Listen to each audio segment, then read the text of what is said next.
Past midnight in Brooklyn, a waitress with $73 in her pocket hears a child sobbing behind the tennis courts, then sees three men shoving a little girl into a white van. No time to think. Clara Moreno hurls a rock, detonates a car alarm, and sprints straight at danger, fists, sirens, blood, a choice that will put her under the protection of New York's most feared man, and on a collision course with betrayal. Ready to dive in?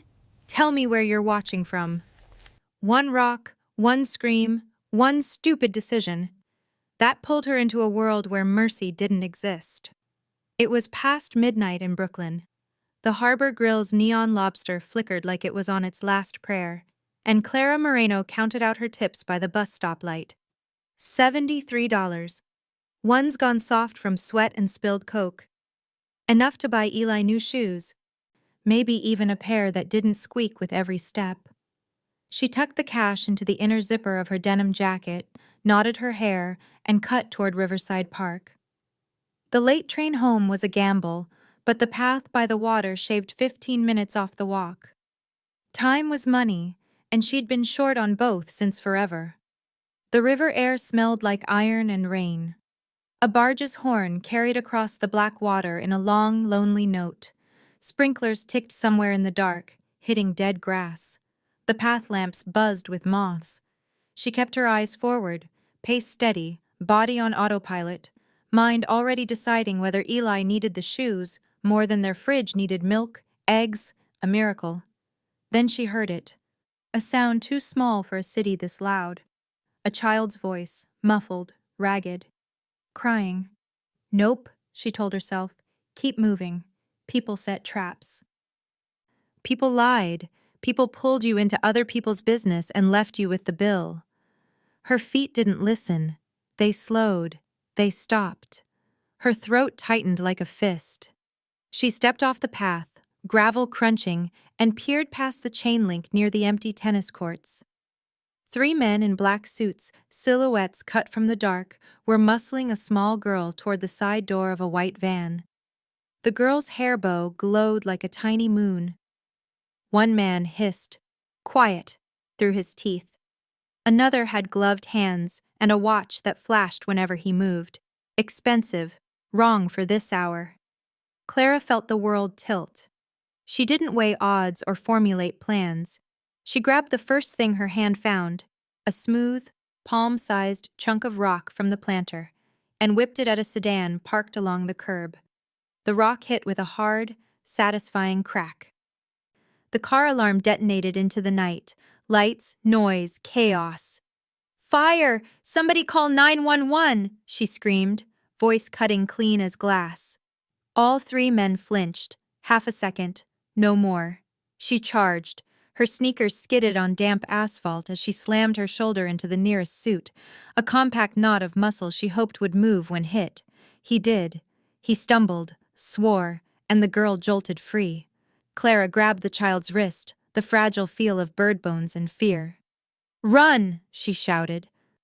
The girl ran. Clara didn't. A heavy shape seized her from behind, forearm pinning her across the chest.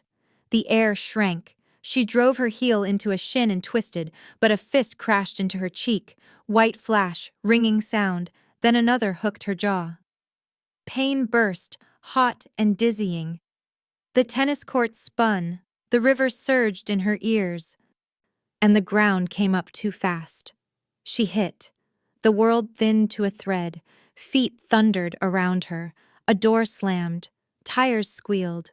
Somewhere, sirens woke and sprinted toward the park like angry dogs. Clara blinked grit and stars from her eyes. The night leaked back in. Moths, breeze, a faraway shout. Her mouth tasted like pennies. She touched her cheek, and her fingers came away dark. She spat red, swallowed hard, and rolled to her side. The white van was gone. The girl wasn't. A small bough lay near the curb, crushed but bright. Clara's lungs finally remembered how to work. She pushed to her knees, then to her feet, bracing on the chain link as the alarm died in an ugly wail. Somewhere to her left, someone's window opened, then slammed again. Brooklyn minding its own business. Blue light broke over the hill, two cruisers, sirens tapering. An officer jogged toward her, hand up. "Ma'am, You okay? Clara nodded, a lie that tasted like aspirin. They tried to take a kid, white van, no plates, 3 guys, one with a fancy watch. Words tumbled, messy, fast. She got away. She ran toward the river path, small, maybe 5, hair bow. The officer keyed his radio, voice clipped. Another knelt with a med kit. Hold still, you're bleeding. Alcohol stung. She flinched. It felt good to feel anything at all. Proof she was still here. Questions came in waves, height, accents, details she didn't know she knew. The glove smell had been chemical, the watch face black. One guy had a faint scar at the corner of his mouth, a white hook when he sneered. Her brain filed and fetched like it always had when things mattered more than rent. They found the girl 2 blocks down, hiding behind a mailbox, knees pulled to her chest. She wouldn't speak to the cops, but when Clara crouched and whispered, "Hey, it's okay. You're safe," the child launched into her arms, shaking so hard it rattled Clara's bones. Small hands fisted her jacket. Breath hiccuped against her collarbone. "You're okay," Clara said again, softer, like a promise she wasn't sure she could keep, but said anyway. An EMT wrapped a blanket around the girl. More questions. More forms. The night ate minutes like candy until the park was a stage of red and blue and clipboards. When they finally let Clara sit on the curb, the adrenaline ebbed, leaving her hollowed out and buzzing. Her phone had 6 missed texts from Eli. "Did you grab milk? What time are you home? You good?" She typed, "I'm okay, be there soon, promise." Then erased the last word. Promises were for people with control. She touched the split in her lip and laughed. One short, cracked sound. "Guess I did something right tonight." She didn't know it yet, but the child she'd saved, Ava, belonged to a world where right and wrong were just different kinds of expensive. Ava Romano. And the man who would learn her name before sunrise was Vincent Romano, the most feared man in New York. Morning found Clara in the mirror she hated. Yellowed glass, cheap bulb buzzing, a stranger's face staring back with a violet bloom along the cheekbone. Her jaw ached every time she swallowed. Eli clattered cereal into a chipped bowl like nothing was wrong, because that's how you survived when Rent ate hope for breakfast. "You sure you can work?" he asked, milk sloshing. "I'm fine," she said, and the lie scratched her throat. Engines growled outside. Low, synchronized, wrong for their block. Clara's spine went rigid. She crossed to the window, lifted the curtain a finger's width. 3 black SUVs idled at the curb, paint so polished they looked wet. Men stepped out in coordinated silence, tailored suits, earpieces, the specific stillness of people who never had to shout to be heard. A knock never came. The deadbolt jumped under her hand, wood cracked, and the door burst inward. Force, noise, splinters. Eli flinched, cereal raining across linoleum. Clara moved without thinking. She shoved him behind her, feet planted, eyes trying to hold a line against a tide. Men swept in and fanned wide, clearing corners, scanning windows. At their center, the air shifted like a room deciding who it belonged to. Vincent Romano crossed her threshold. Tall, composed, coat open over a black suit that fit like it had been sewn onto him. He was handsome the way a blade was.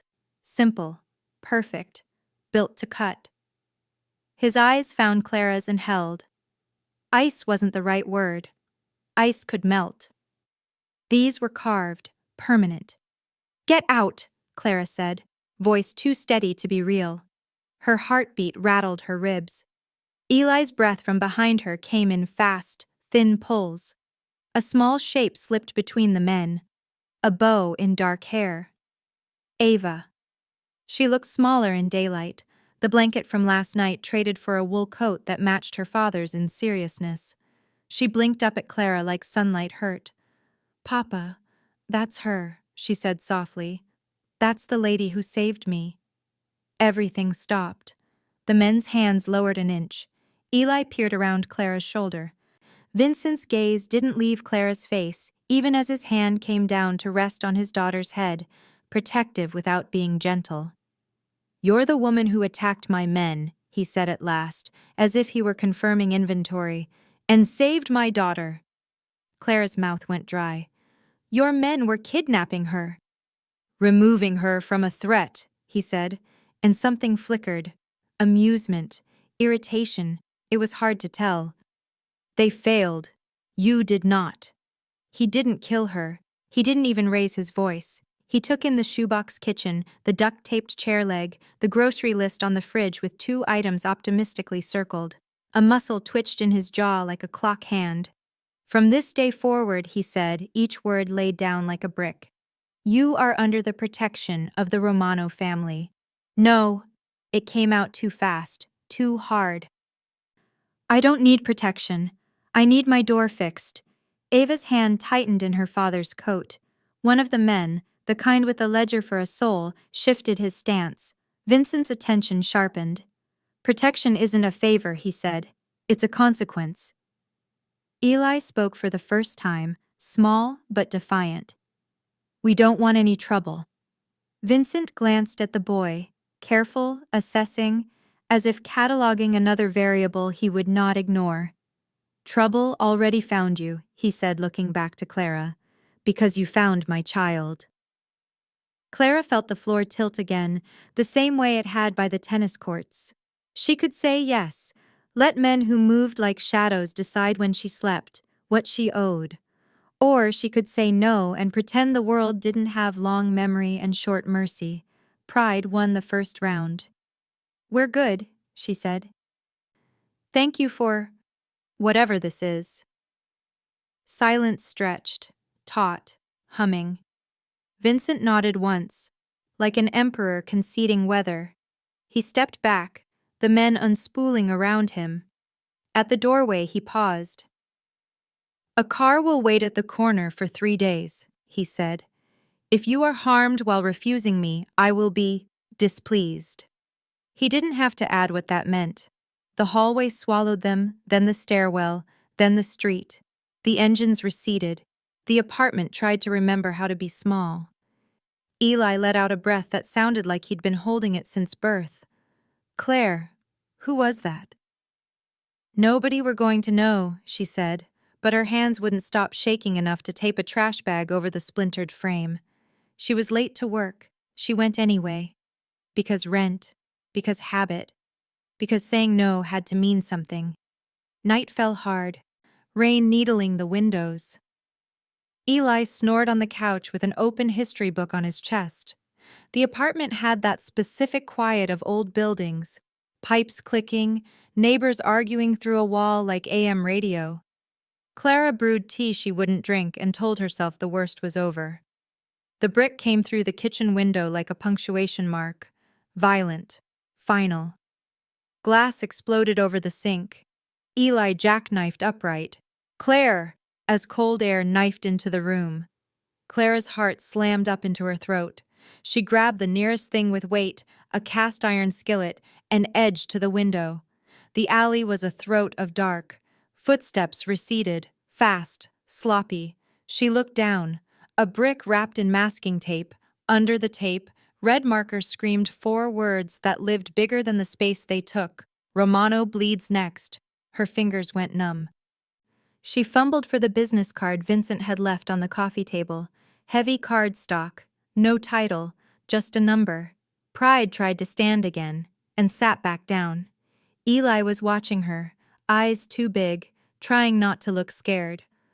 "Call," he whispered. She did. He answered on the first ring. I need help." "I know," he said, and his voice settled into the room like weight. Calm, absolute. "Don't open the door for anyone. My men will be there in 4 minutes." Clara stared at the wrecked window, the rain drafting in, the brick on her counter like a dare. 4 minutes felt like a lifetime. Then footsteps thundered up the stairs, precise, unpanicked. The peephole filled with black fabric and discipline. Clara exhaled for what felt like the first time all day. Protection wasn't a favor. It was a consequence. And consequences had just moved in. The Romano estate rose out of the Long Island fog like a verdict, marble columns in orderly ranks, fountains tossing silver ribbons into the cold morning, iron gates that whispered you could enter but not return.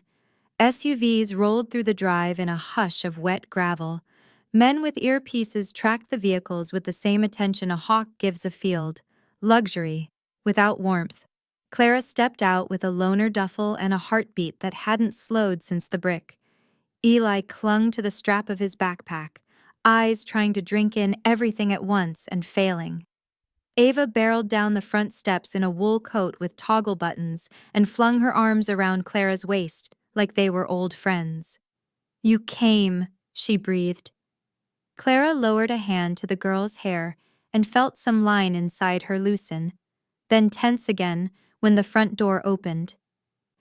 "In this house, Miss Moreno, everything is by order, even silence." The woman in the doorway wore a slate dress and a string of pearls that had seen more mornings than Clara's rent had. Her posture did the work of 2 security guards. "I am Mrs. DeLuca." The smile that arrived on her lips didn't bother visiting her eyes. Clara nodded, polite, because she didn't know what else kept you alive here. "This is my brother, Eli." "Mr. Romano is aware," DeLuca said, pivoting. "The boy will be in the East Wing, schoolroom, gymnasium, supervised study. You will be in the West Wing, guest corridor, 3rd floor. When you are in the corridors, you walk on the right. When you pass a guard, you keep your hands visible. When a door is closed, it is closed. Breakfast at 7. We do not shout through the halls. We do not whistle. We do not surprise anyone. If you require anything, ask me. If I am not available, ask no one." "Seems friendly," Eli muttered. Clara nudged his sneaker with her own. Inside, the house smelled faintly of beeswax and money. Oil portraits watched them from velvet walls, men with Romano brows and indistinguishable mouths. The parquet floors were warm underfoot, the rugs so thick they muted even fear. As they climbed the main staircase, Ava kept up a soft commentary. "That's where Papa keeps the chess sets. The library has a ladder that moves. Sometimes there are peacocks. They scream like people. Each wonder chaperoned by another guard shadow. They split at a landing like a river dividing around a rock." "I'll see you at dinner," Eli said, aiming for casual, missing. "Yeah," Clara said, gripping his shoulder longer than she meant to. A guard in a charcoal suit gestured, and Eli disappeared down a corridor where the light felt colder. The room they gave Clara was beautiful in a way that made her skin itch. White linens, a balcony that looked over trimmed hedges, a vase of peonies already on their second life. On the dresser, a neat stack of clothing with the tag still attached, sizes that should not have been known and yet were. Beside the stack, a leather card holder embossed with an R. Inside, a phone, a metal keycard, a short list printed on thick paper, house protocols, escort numbers, emergency phrases, "Do not leave the property without clearance." She tested the balcony door. It opened, but the air carried a hint of salt and cameras. A gardener below trimmed a topiary that had been forced into a perfect sphere. It wasn't the clipping that felt violent. It was the certainty. A knock. 2 measured taps. Mrs. DeLuca again, delivering a tray with tea and a ramekin of something pale and costly. "You will find your schedule on the bedside," she said. "Mr. Romano requests that you make yourself available to his daughter for an hour each afternoon until further notice." "Requests," Clara repeated. DeLuca's lips moved a millimeter. "We have learned that the word please encourages negotiation. Negotiation wastes time. Time gets people hurt." When the door shut, the room got larger and smaller at once. The tea went cold. Afternoons stretched. They kept her busy. Forms, a health check performed by a physician who spoke in professionally neutral tones and wrote in aggressive ink, a brief tour of the kitchen where knives were counted, going out and coming back. Ava drifted back to her after lunch like a tide. They stacked blocks in the nursery, read a book about a dog that refused to heal, and played a whispering game where Ava told her secrets only children could hold without shattering. "Sometimes Papa plays music when he thinks I'm asleep," she said. "But I'm not. Do you like it?" Ava considered, then nodded. "It sounds like snow that falls inside your chest." Dinner was long and quiet.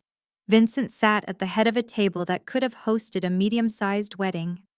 He spoke little, and when he did, people listened the way skiers listen to avalanches.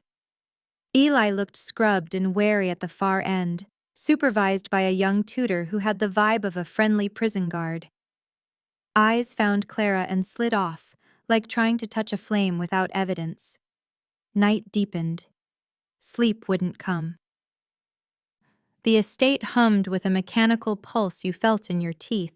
Clara put on the robe they provided and followed the sound she couldn't name, soft, cyclical, like someone breathing in another room and refusing to stop. It led her past closed doors, past a hallway where a marble bust wore a crack like a scar, to a half-open door breathing light. She hesitated, then looked.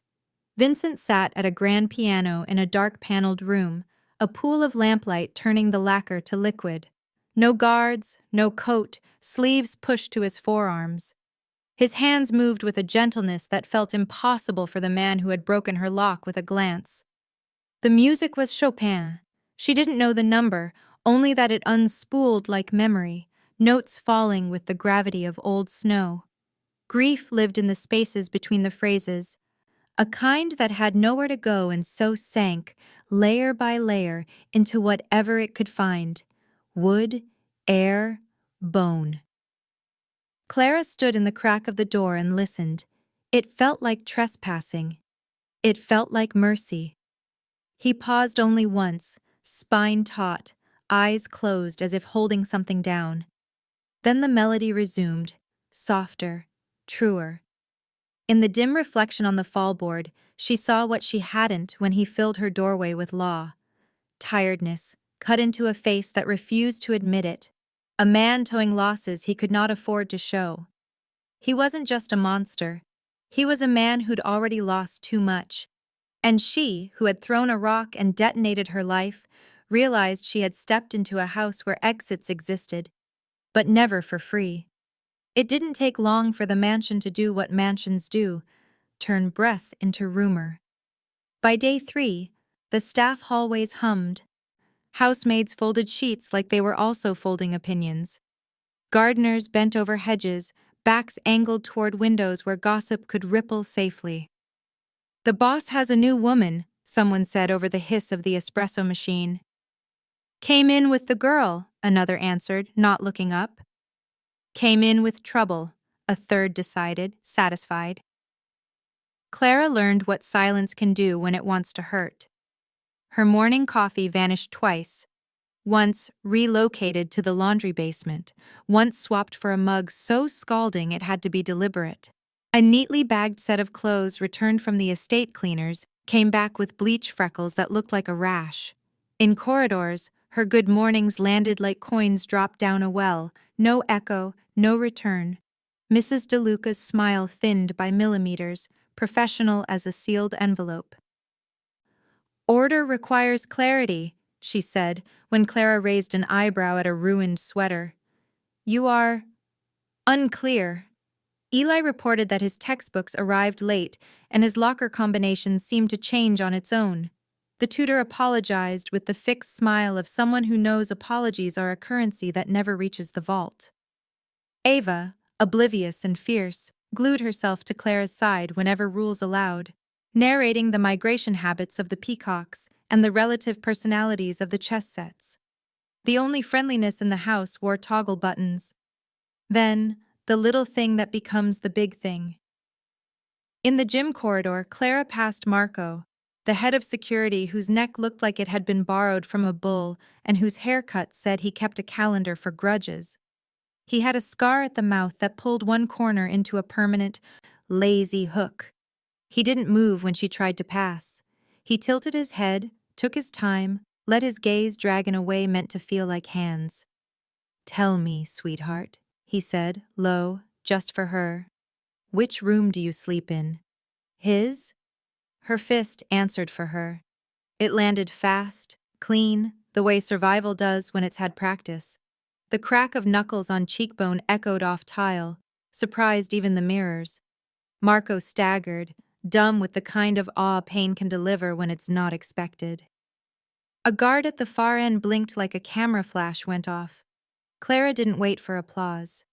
"Try that again," she said, pulse hammering, "and I'll make sure you need a straw." Then she walked, shoulders square, hands shaking only when the corridor turned and she could be human again. The summons arrived after dinner, a folded card in Mrs. Potts DeLuca's precise hand. "Mr. Romano requests a word." The study was the kind of room designed to make secrets sit up straighter, books dark as molasses, the piano sleeping in its corner, Vincent by the window, hands in his pockets, city lights combed into the distance. He didn't turn right away. "I heard you hit one of my men," he said, conversational, like mentioning rain. "He disrespected me." "Good," he said simply. He did turn then, the lamplight cutting his cheekbones into verdicts. "I hate cowards." She was ready for lecture, punishment, rules to pin her down more neatly. Instead, he watched her like a chess problem he didn't want to solve too quickly. "Do you want to press it?" he asked. The question surprised her into honesty. "I want to be left alone." "That," he said, "I can enforce." He crossed to the desk, touched a button like a man placing a bet, and spoke 3 quiet phrases into the air in a language power always understands. When he was done, he faced her again. "Walk safely to your room," he said. "Sleep. Tomorrow will be quieter." It was, and it wasn't. The next morning, halls felt wider, not because people made space, but because they made voids. Staff pivoted to avoid eye contact, as if her gaze ran a fever. A pair of junior guards straightened so fast when she passed that their radios knocked together. Marco appeared at breakfast with a butterfly bandage high on his cheekbone and the choky dignity of a man who has been corrected in front of his reflection. He kept his eyes on his coffee like it contained answers. Word had traveled faster than any of them could walk. "Whoever disrespects Clara Moreno disrespects me." The sentence did what it was built to do. It locked things down. It made hands polite. It turned smirks into measured expressions, made hallway jokes dry up, made her coffee appear exactly where it should, exactly how she liked it. Mrs. DeLuca's mouth softened by a molecule. "Order," she murmured, placing a fresh cup beside Clara's plate. "Reasserts itself." Ava beamed at the new quiet like it was proof wishes worked. Eli asked if this meant they could breathe. Clara smiled for both of them and let the relief unspool. An inch, a breath, then stopped. Something in the hush vibrated wrong. Eyes tracked her not with contempt now, but with calculation. The kind of calculation that measures distance to a flame and the best route around it. Fear had replaced ridicule. The house had not warmed. It had cooled in a more efficient way. Doors still closed when she approached if they had decided to be closed. Footsteps still paused behind other doors to listen as she passed. Respect didn't live here. It visited only the piano room sometimes, late at night, when grief made a better argument than power. She walked the right side of corridors, kept her hands visible. Learned the names of the gardeners because no one else bothered. Learned which guards had daughters and which had cards to pay off. Learned where cameras blinked and where they stared. She could feel her life bending to fit the house's shape, like wire coiling around a stake. Safer. Sure. But safety with a leash still chokes. By evening, she understood the gift Vincent had given, and the cost stamped under it in fine print. People feared her now, but fear wasn't respect. It was just another kind of prison, quieter, softer, with better sheets. Sunday began with fog and cravings. Ava padded into the breakfast room in socks that skated on the polished floor, chin tipped up like a negotiator. "Please, Papa, I just want real donuts." The cook's beignets didn't count, she insisted. Too perfect, too quiet. She wanted powdered sugar that dusted your jacket and a paper bag that went translucent with grease. Vincent's look said the world did not deserve his daughter in public. Ava's look said the world would learn manners. He relented with a sigh that almost passed for human. 6 guards, 1 child, 1 waitress with a bad feeling that sat behind her ribs and wouldn't move. They took 2 SUVs this time, staggered departure, short route. The harbor woke in layers, gulls arguing on pilings, horns moaning, a fishmonger's laugh carving through the air. At the pier market, the tarps flapped like sails, and the wind carried salt, diesel, frying oil, and the sweet ache of strawberries stacked in fragile pyramids. People did double takes at the suits, because suits here looked like jokes, but money is a language even markets speak. Marco posted 2 men at the entrance, 2 by the far exit, 1 floating. He loomed near Vincent and scanned the crowd with a professional scowl, the butterfly bandage high on his cheek like punctuation. Clara took Ava's hand and tried to forget how every aisle looked like a funnel and every truck like an exit wound. "Powdered or glazed?" she asked, to make her voice sound normal. "Powdered," Ava said, already half airborne. They passed crates of silver fish that blinked like dropped coins, a stall where a woman sold tiny cacti with googly eyes, a table of fake Yankees caps that fooled no one. Clara eased them toward open sightlines, counting distances, garbage can, staircase, fish stall, delivery bay, because habit had become religion. She saw it then. A black van idling near the far exit, tucked where angle and shade turned it into a shadow with an engine. Windows tinted so dark they refused the day. The exhaust curled in thin, impatient breaths. People gave it the kind of berth you give a sleeping dog you don't know. Clara's skin prickled. She tightened on Ava's hand.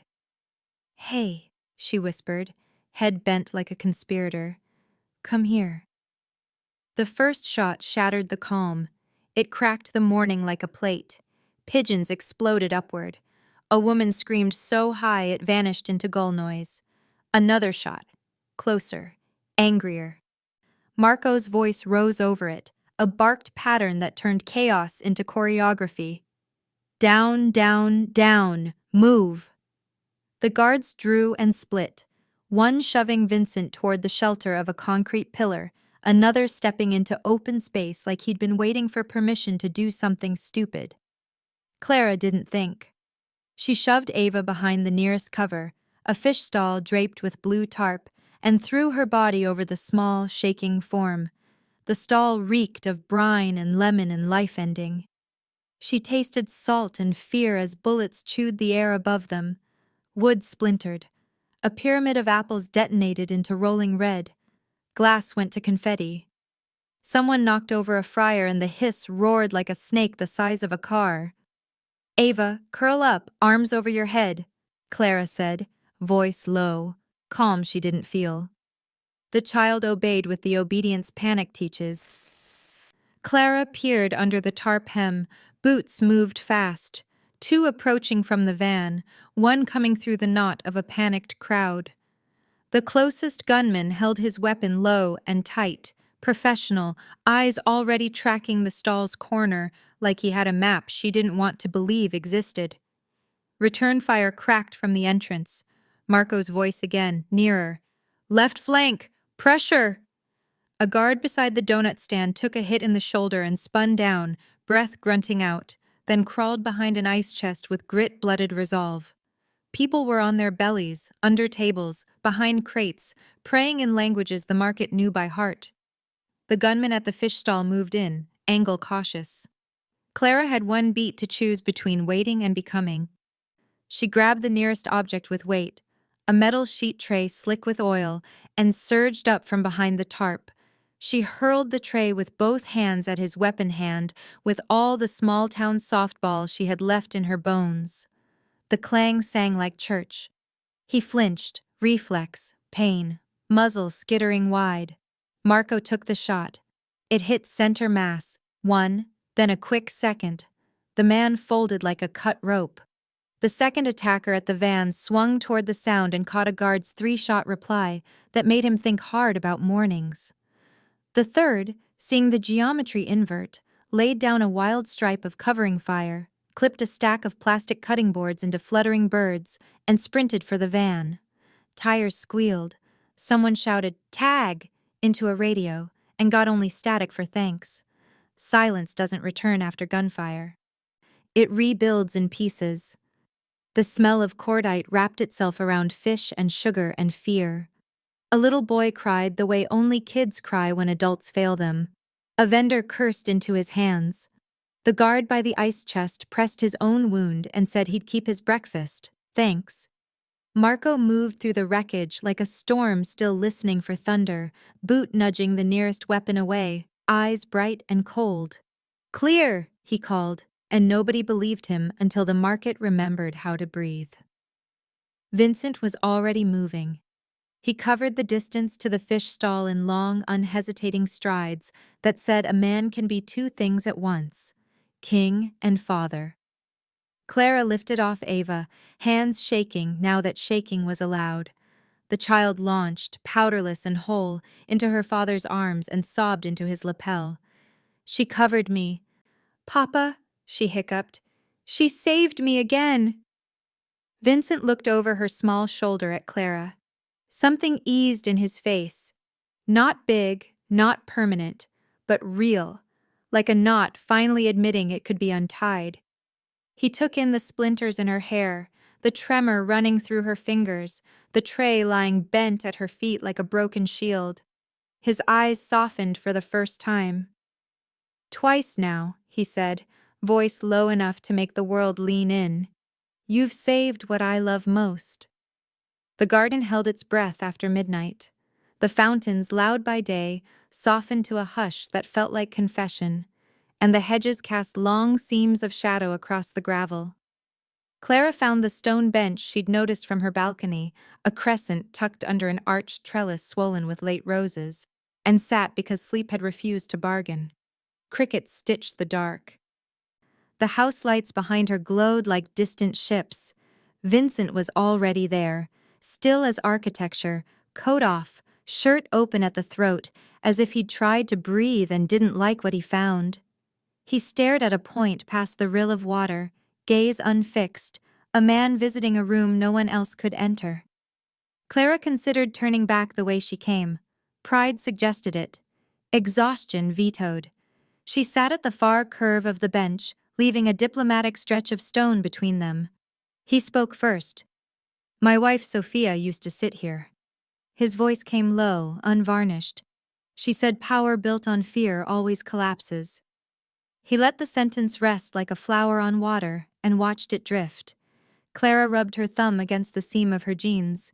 "She sounds like someone people listened to." "They did," he said, and his mouth almost remembered how to smile. "And then she died, and they listened harder." "I'm sorry."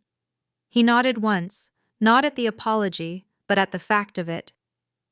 The moon pushed through a rag of cloud and lit the thin white line on his left knuckle, the kind of scar you get from trying to marry force with grace.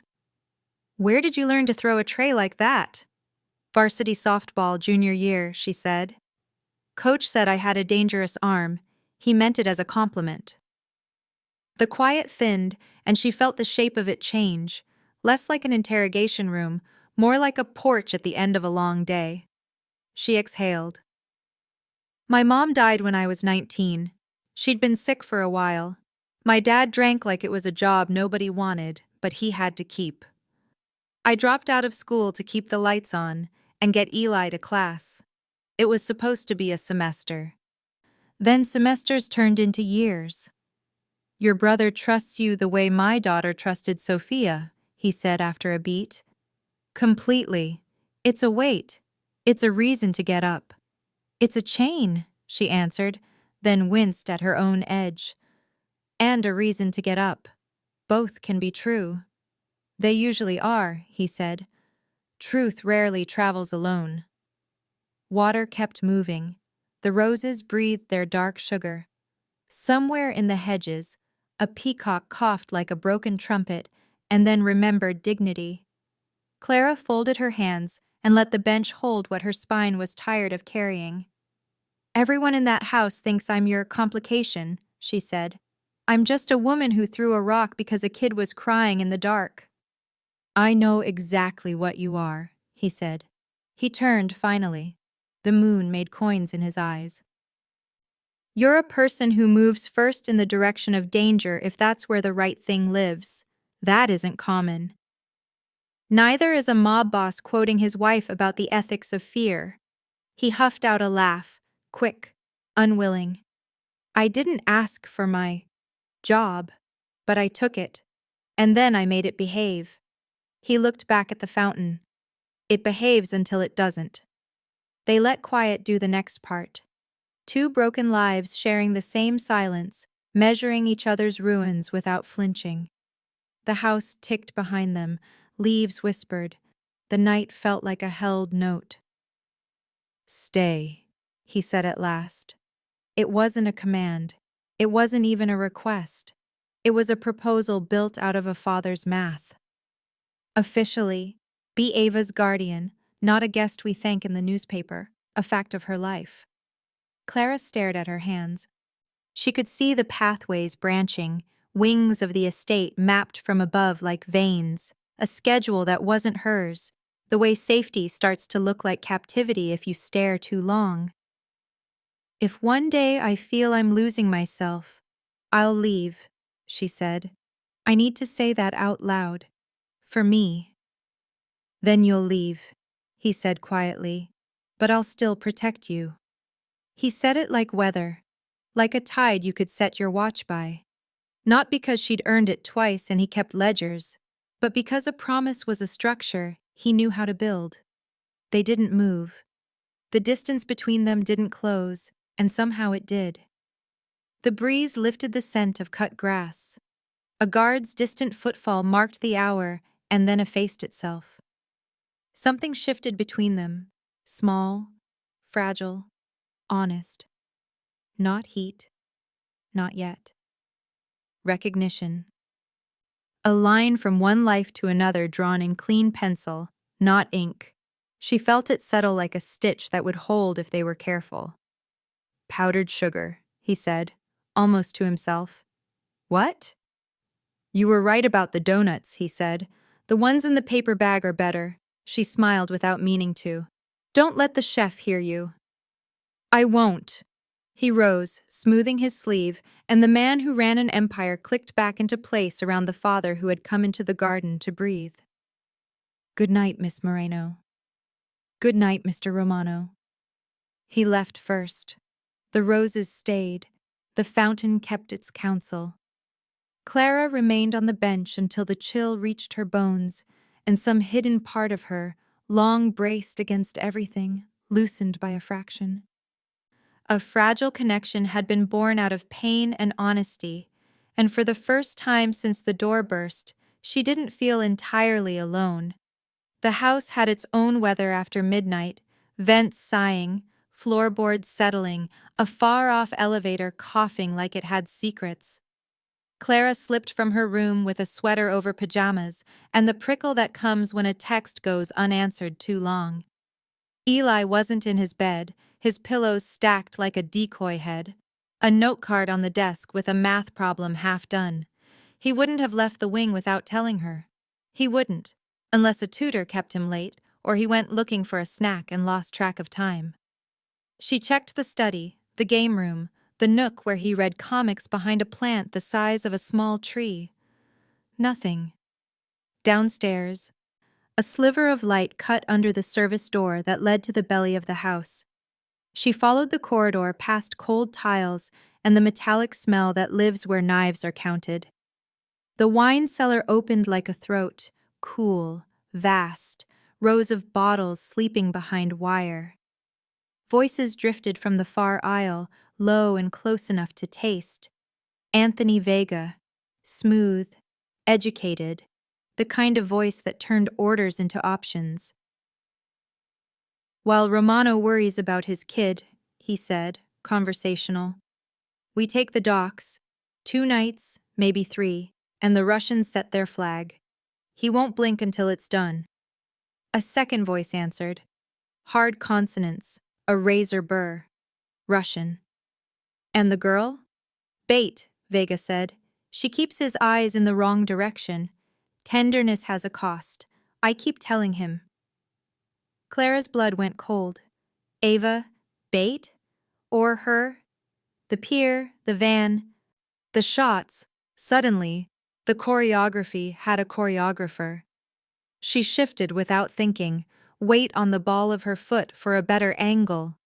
The plank creaked. It wasn't loud, but it was the kind of sound rooms hear when they're meant to be empty. Silence snapped taut. A bottle clinked. The Russian's voice cut the air. "Someone's there!" Clara ran. She turned down a row of Cabernets as boots scraped behind her, fast, sure.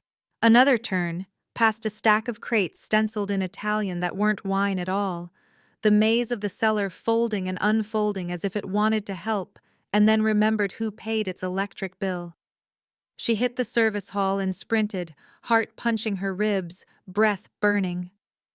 A hand caught her sweater, yanked, hair wrenched hard enough to water her eyes. She slammed an elbow back, caught a rib, heard a grunt and a curse that wasn't English.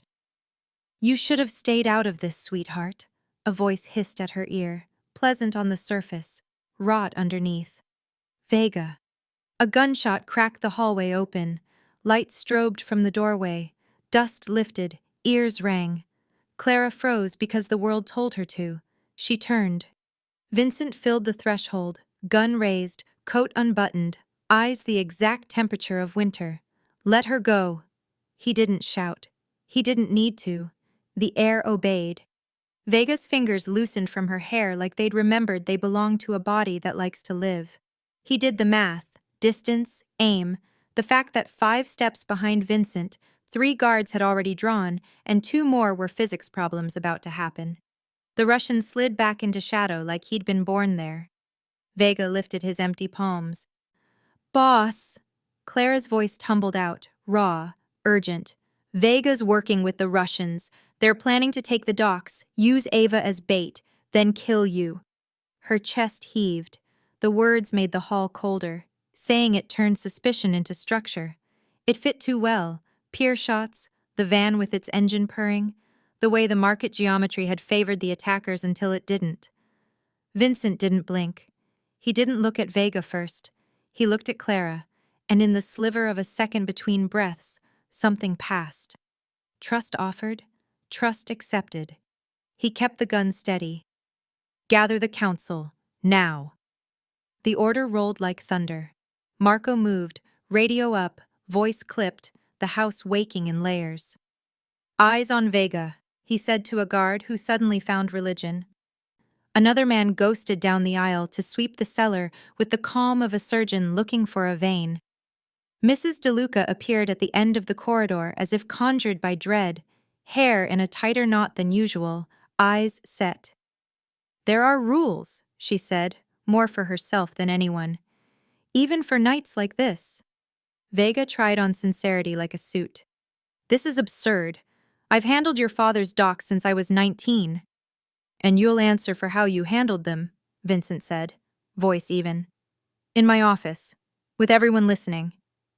He stepped forward just enough to change the math again. "Move." They moved, Vega between 2 guards, Clara flanked by safety that suddenly felt theoretical. As they climbed from the cold heart of the house to the rooms with portraits and history, Clara kept replaying the words that had become a fuse. The girl was bait. Her mind tried not to put Ava's face under that word and failed. She thought of the garden bench, of Sophia's sentence about fear. Power built on it always collapses. This wasn't collapse yet. It was the shudder that comes first. In the study, the council gathered. Capos with watchful eyes, a lawyer with a pen that looked capable of murder, a priestly accountant who made money sound like Latin. Vincent stood behind the desk, the piano quiet at his back, and placed his gun down with a carefulness that read as promise. He looked at Vega and didn't look away. "Speak," he said. The house listened, and for the first time since she'd crossed the iron gates, Clara felt less like a passenger inside a storm, and more like the witness who could name it. The meeting room felt engineered to remove excuses, oak table polished to a mirror, heavy curtains strangling the dawn, every capo seated, every lieutenant standing behind a chair like a shadow with a pulse, phones surrendered in a silver bowl. A clock ticked like a metronome for fear. Vega was tied to a chair at the far end, wrists cinched, ankles strapped, a crescent of dried blood on his lip, and a smile that couldn't decide who it was for. Clara stood against the paneled wall, Marco a half step at her right, his jaw clenched around a bandage that had not yet forgiven her. Vincent didn't sit. He stood at the head of the table, palms on wood, eyes colder than the metal under the floor where safes slept. "Tell them," he ordered. She did. She gave them the words as she'd heard them. No flourishes, no fear dressing the truth in rags.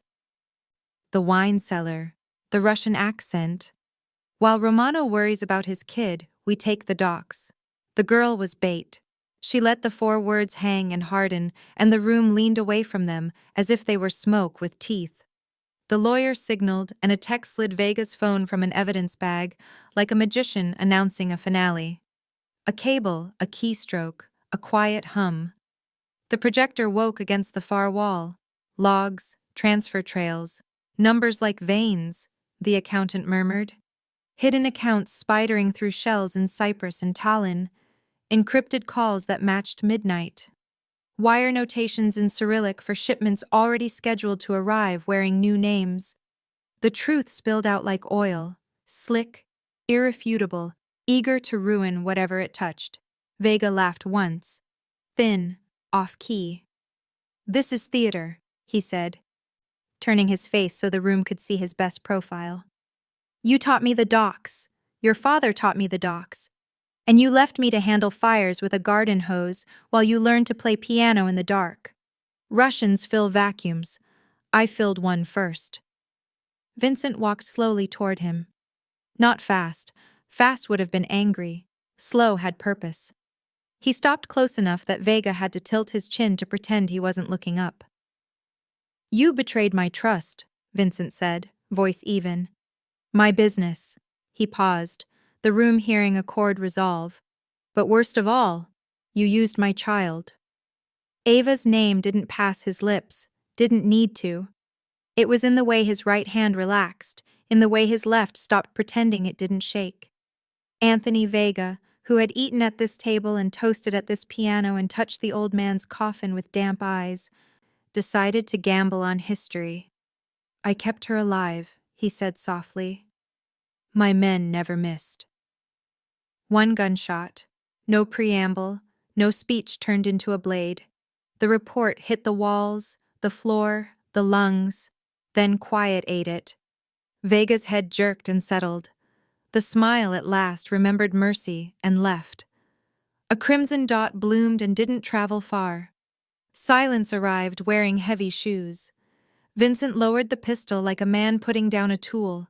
He set it on a folded cloth someone had the sense to slide across the table. He didn't look at Vega again. He looked at the men who were not bleeding and said the thing he needed them to carry out of this room. Betrayal ends one way. He let the sentence sit with the body until both felt permanent. Then he turned, the room pivoting its axis with him. His gaze passed over Marco, over De Luca in the doorway, with her hands folded like a rosary without beads, over the accountant who had stopped blinking at numbers years ago. It found Clara and didn't move.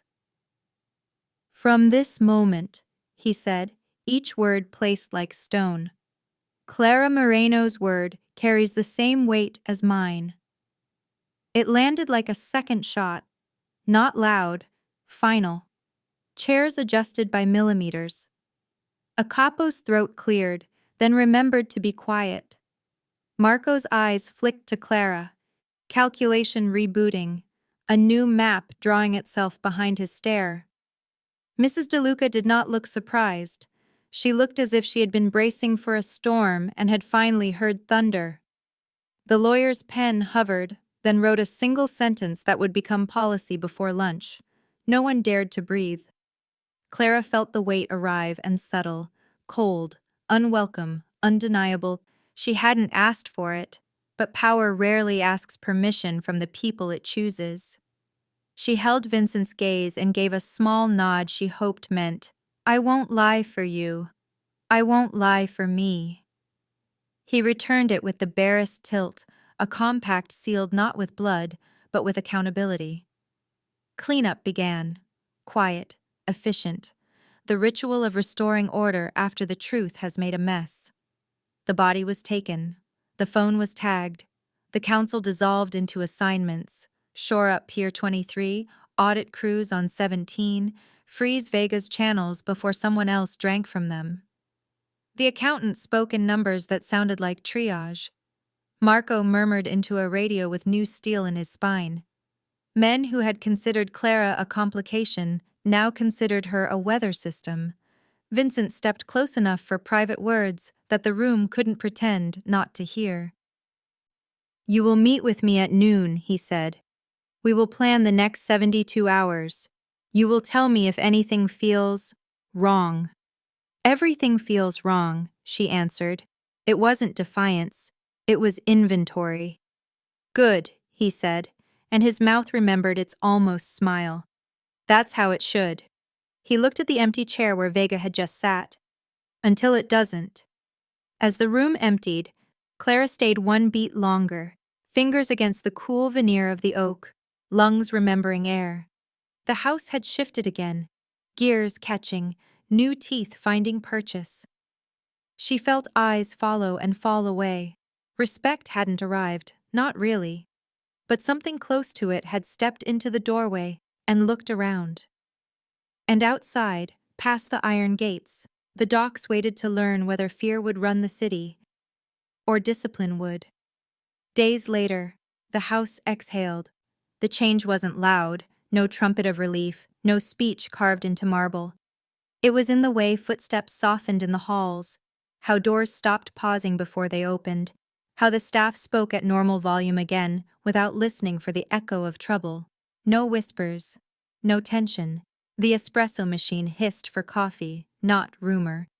Mrs. DeLuca's smile migrated a few millimeters upward, and once she adjusted a vase of lilies in Clara's room without announcing it like a correction. Marco nodded when he passed Clara in the corridor, the cut on his cheek fading to a pale comma. The wariness replaced by something like respect, or at least a revised memo about where lines were.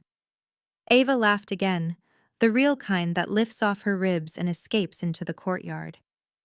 She made up new rules for hopscotch on the stone terrace and enforced them with judicial seriousness, persuading an amused guard to play while she explained the difference between extra jumps and mercy jumps. She slept through the night. She stopped flinching at loud noises, unless they were fireworks on television, which she still hated. At breakfast, she sprinkled her own powdered sugar on pancakes and grinned at the white cloud she made, scandalizing the chef and delighting her father. Eli started school in a classroom that looked like a spaceship crashed into a library, glass walls, clean lines, a 3D printer humming like a polite bee.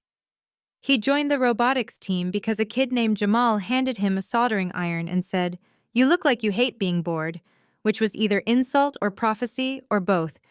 They stayed after hours to argue about torque and battery weight, their voices blending with the steady clack of chess pieces in the adjacent room.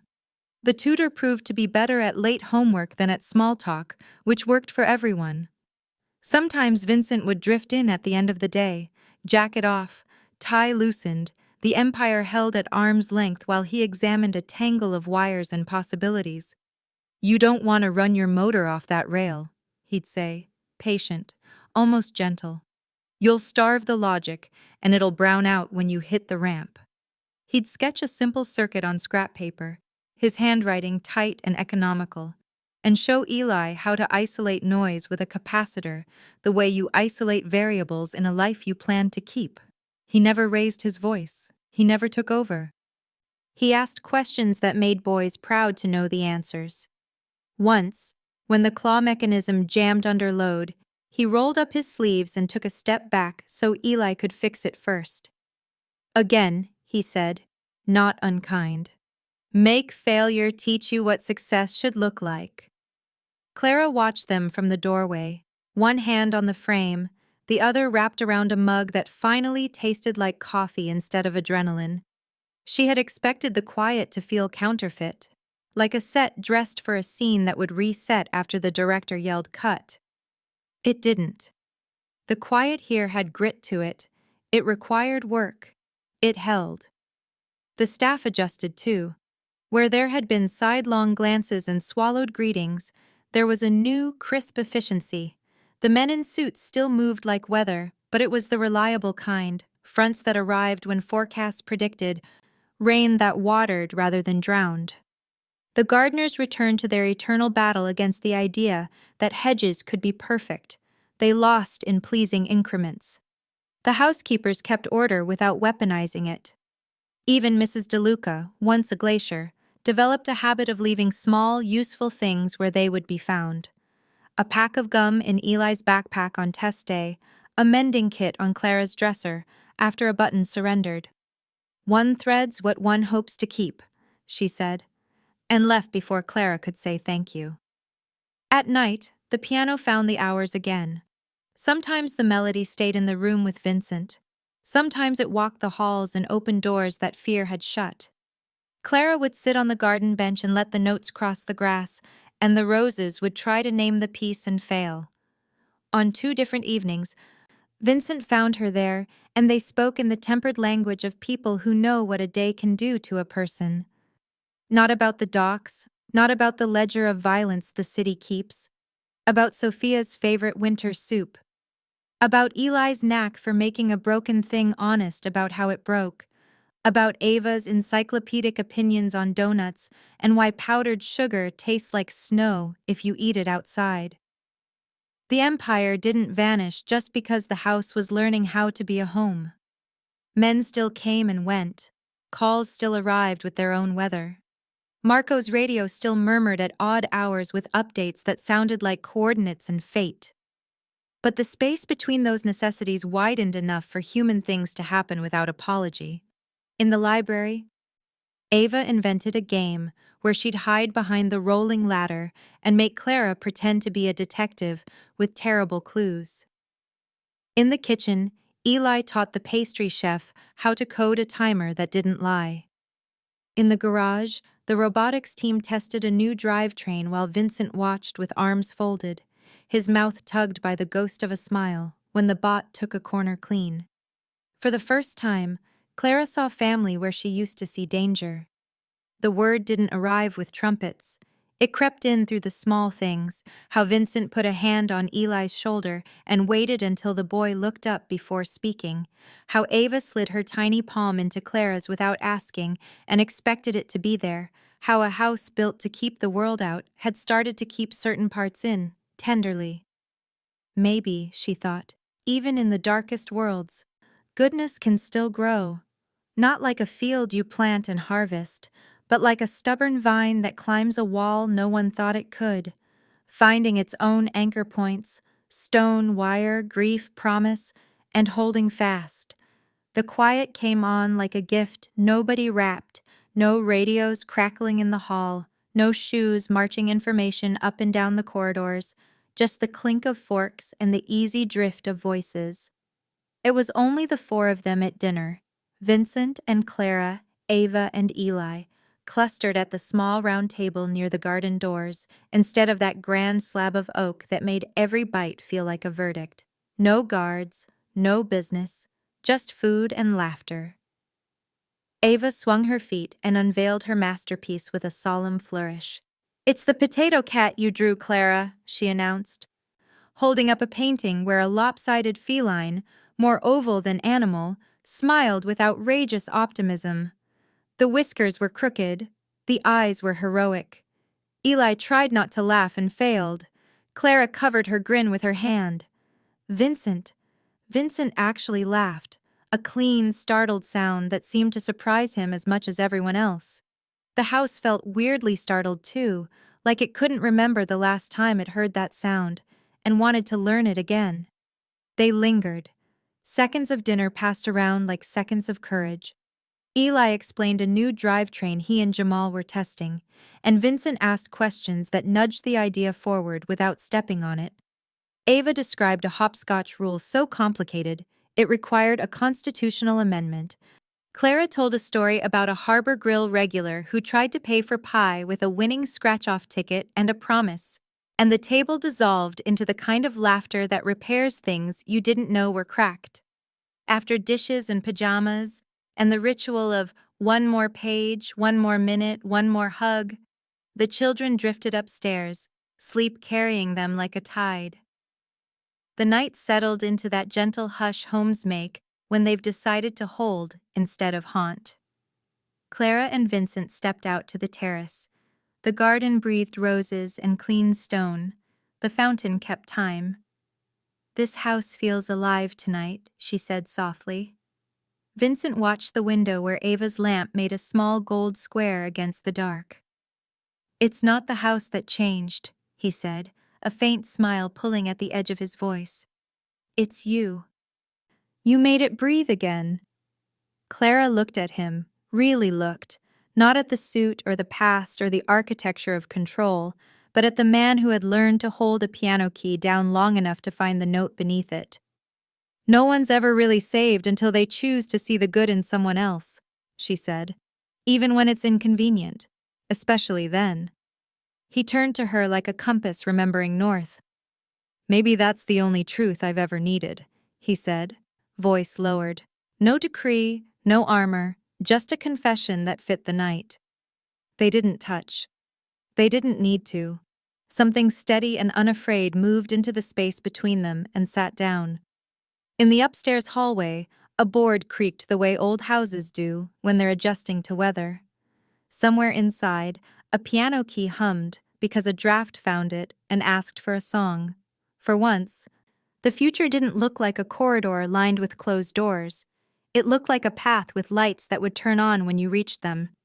Later, when the garden cooled and the moon climbed, Clara stood in the frame of the nursery door and watched Ava sleep, one hand fisted around a paper cat with potato ambitions. Across the hall, Eli snored through the last page of his robotics manual, a pencil on his chest like a flag planted on a new planet. She breathed in the small, ordinary miracle of it all. Children safe, a table that remembered laughter, a man who had learned that mercy doesn't make you weak, it makes you last. Narration closes. The girl who once had $73 in a bag of fear ended up saving a man who thought he couldn't be saved. And sometimes, throwing a rock into the dark is how the light finally begins. If this story moved you, help the channel grow so we can keep making more like it. Tap like to tell the algorithm there's room for goodness. Subscribe and turn on the bell so you don't miss the next tale. And before you go, drop a comment to tell me where you're watching from and what moment hit you hardest. Your support means the world, and it keeps the lights on for the next story.